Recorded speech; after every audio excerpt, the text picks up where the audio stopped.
সবাই যখন মৃত্যুটাতে ভীষণ ভয় পায়, আমি তখন হাসতে হাসতে আল্লাহর কাছে ভীষণ সন্তুষ্টি নিয়ে পৌঁছাতে চাই যে আমি একটা ন্যূনতম ওই জীবনটা লিড করতে পারলাম, যে আমি একটা ইনসাফের হাসি নিয়ে আমি আমার আল্লাহর কাছে পৌঁছতে চাই।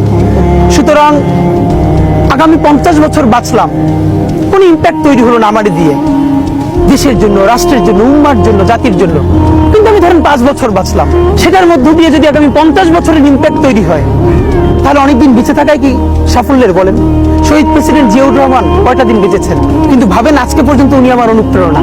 হাঁটতে হাঁটতে আমার পা ফুলে যায়, আমি আমার টিম সেদিনকে ব্যাগের মধ্যে জুতো নিয়ে তারপরে একটা শপিং মলে ঘুরছিলাম, মানে পা ফুলে গেছে, পা জুতোয় ঢুকাতে পারছিলাম না। তো জিয়াউর রহমানের একটা ওনার গল্প মনে পড়ছিল, যিনি মাইলকে মাইল যখন হাঁটতেন ওনার সাথে স্টাফদের পা ফুলে যেত, কিন্তু ওনার তো আর্মি ট্রেনিং আছে। তখন তাকে বলতো, স্যার আপনার তো আর্মি ট্রেনিং, আমরা তো আর পারি না। এই জন্য ওনাকে মানুষ রাখাল রাজা বলতো।